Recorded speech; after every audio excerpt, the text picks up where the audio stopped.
because he's working so hard getting across the country to get the vote out, and he can tell you in even greater detail than I could about the fantastic accomplishments of his father.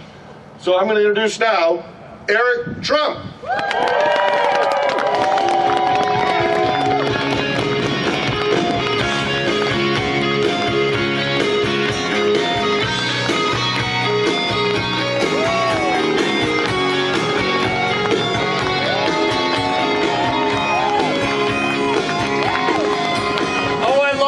You guys are so hard. You know, they wouldn't do this in Florida. There's no way they'd be standing out in the freezing rain, you know, in the cold. By the way, I'm getting really soft. You know, traditionally this time of year I'd be up in a tree stand with a bow in my lap, and you know, after you do that a couple days, you get like hard, right? Like you stop feeling the cold. Right now, I am totally freezing, like all of us. So now, guys, we love you. Thank you for being here. And by the way, Paul is an amazing guy. Paul is an absolutely amazing guy, and guys, we need him in the House. Literally, he mentioned it. His opponent tried to impeach my father. She's really the one that kind of started the whole thing, and this is what my father has had to deal with in Washington, D.C. It's kind of horrible, but guys, when you look at the crowds, and when you look at the enthusiasm out there, and you look at the fact that you've got this many people standing here in the freezing rain, shivering, guys, this is love. This isn't a campaign anymore. This isn't another political candidate. This is really a movement of love. And when you looked at the other day where my father had rally after rally after rally, 30,000 people, 30,000 people, 30,000 people, and you have Amy Coney Barrett who's getting confirmed. How good is she? And then you didn't have Biden leave his basement, literally, all on Hillary Clinton's birthday, right? You're having a lot of good days. There's a lot of good days in the campaign right now, guys. There's a lot of really, really great days. And you look at what we're fighting for. We're fighting against the party. It's not the Democratic Party. Everybody talks about the Democrats versus Republican. It's not, guys. You know, people really don't look at the roles like that. It's a party that believes in right versus a party that believes in, frankly, wrong. Frankly, wrong. You have Joe Biden. You have Kamala Harris, and what do they want? They want socialized medicine. They want to increase your taxes by $4 trillion. They want to ban plastic straws. That's like their big thing of the year. They want to get rid of faith in society. They want to get rid of religion. They want to take away your Second Amendment rights, which we're certainly not going to let them do. No. This is their platform. Raise taxes, socialize medicine. They want to take down the wall. That was a big part of their platform. Take down the wall. Let's take down the wall. We've got the lowest amounts of human trafficking in the history of this country coming through right now because of the amount of wall that my father's built. Got the lowest amounts of drug trade ever, and these people want to come out, they want to take down the wall, and frankly, they want to enrich themselves because you see what's happening with Hunter Biden. It's not good, and you know, guess what? The media won't even cover it. The media won't even cover it. We all know about it, but the media won't even cover it. And then you have my father, on the other hand, guys. You know, what does he want? What does he care about? He cares about the best economy in the world. And did anybody just see the numbers that came out this morning? Yeah. 33.1% GDP growth, guys. Unbelievable. 33.1% GDP growth. The best in the history of this country. And the media doesn't want to talk about it, but he wants the greatest economy, and he wants the lowest unemployment, and he wants the lowest African American unemployment, the lowest Hispanic unemployment, the lowest female unemployment. I mean, that's what he wants. He wants 401ks to go through the roof. He wants pension plans to go through the roof. He wants to build the greatest military this country has ever seen. By far. By far. And to our vets right there, thank you very much. Thank you very much. He wants to build the greatest military, and he's doing that. The greatest aircraft carriers, and the greatest fighter planes, and the greatest submarines, and everything else. I mean, look at Space Force. He wants to take over that dimension as well. I mean, why shouldn't America have the greatest competitive advantage in the world? And he has a very different philosophy when it comes to the military. Get out of these countries, build the greatest military, have the greatest equipment, have the greatest training, have the greatest men and women, and if you ever have to go in so viciously that no one ever messes with the United States of America again. It's the exact right philosophy. And look at the VA. You know more about the VA than anybody, but look how broken. You had 310,000 people that died waiting to get into the VA under Obama and Biden. 310,000 people. They don't even talk about them. It's COVID, COVID, COVID, but they never talked about the people that they killed waiting in line to get into the VA. And you know, my father fixed that problem in about 2 seconds. You know how he did it? If you don't like the VA, if they're not doing a good job, if it's taking too long, go to any private doctor you want, and the government will pay the bill. And guess what? The VA was fixed literally overnight. So he fixed the economy, he rebuilt the military, he fixed the VA, You've had 4 peace deals in the last 4 weeks. Think about that, 4 peace deals in 4 weeks.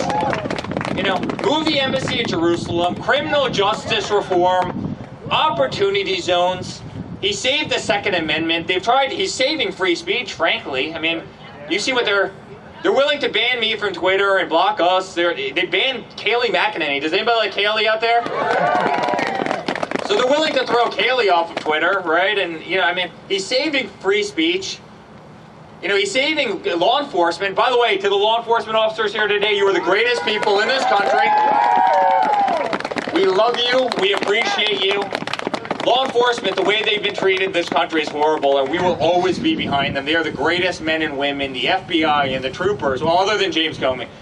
But the troopers and the sheriffs and everybody and the PDs, I mean, the greatest people in this country. And, I mean, look how the radical left tries to attack them. Why? Why? They want to defund them. They want to take away their budgets, and they're doing this. I think they want to do it. They did it in Minneapolis. They've done it in my home city of New York.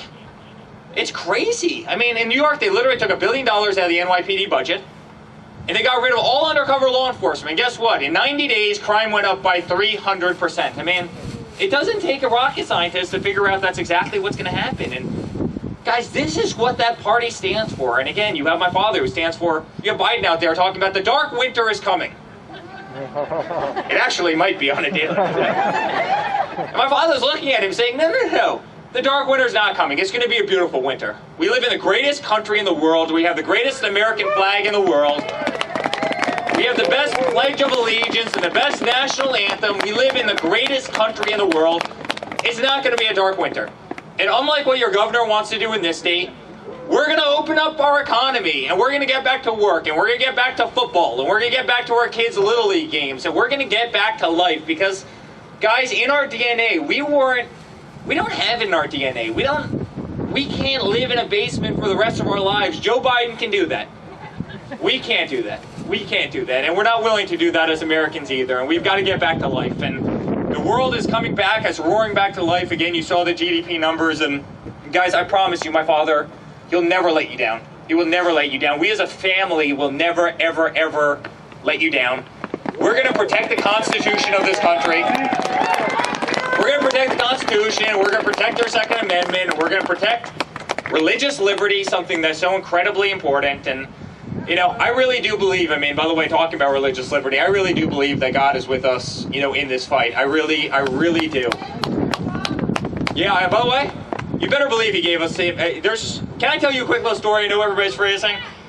In 2016, Hillary Clinton raised $1.5 billion. I was just telling this to the congressman, or soon-to-be congressman back there. We raised $300 million, but yet, and we had no idea what the hell we were doing, guys. We literally didn't know what we were doing. And somehow we pulled this thing off. I mean, I remember going to the caucuses in Iowa. I'm like, what's a caucus, right? I mean, I'm really good at like the hotel thing and the golf thing and office buildings and commercial buildings. We're like A+ at that. We didn't know anything about politics. This wasn't our world. All we knew is that the people in Washington were totally incompetent, and that's why my father decided to run. You better believe, this is the Hillary family, all right? Hillary crime family. Hillary family. This is the Hillary cartel. Yes, cartel. It's kind of funny, actually. This is the you know, one of the leading kind of dynasties in American political history. They knew what they were doing. They outraised us by 5x. And we ended up pulling it off, and it was my father, myself, and Don, and Ivanka. Not knowing anything about politics, you better believe that somebody was looking down and somebody had his hands on that process, otherwise we would not be here today, guys. And when you see the enthusiasm and you see people standing out for hours in the freezing cold, shivering, getting rained on a cold day, and you see these crowds of tens and tens of thousands of people all over the country that are coming out for me and my father and Ivanka and Don, everywhere we go, and you see crowds chanting, "We love you. We love you." Guys, this is a modern day revival. You better believe it. We're seeing it in front of our own eyes. I truly, truly believe that. So guys, I love you. I appreciate you. Please go get warm. Drink a lot of hot chocolate. Right. We love you, buddy. Thank you for being here. I know you can't even vote. You know, if he was a Democrat, he'd be voting, you know. How old are you? How old are you? 12. We love you, buddy. Thank you. You're the next generation of this country. You're going to make this nation very, very proud. So thank you for being here. And guys, we love you very much. And get everybody out, guys. Get out and vote. I don't need to tell anybody that, but get out and vote. And if you do, we're going to have a beautiful day. We're going to have a beautiful, beautiful day on November 3rd, next Tuesday. So thank you guys very much. Thank you. We love you.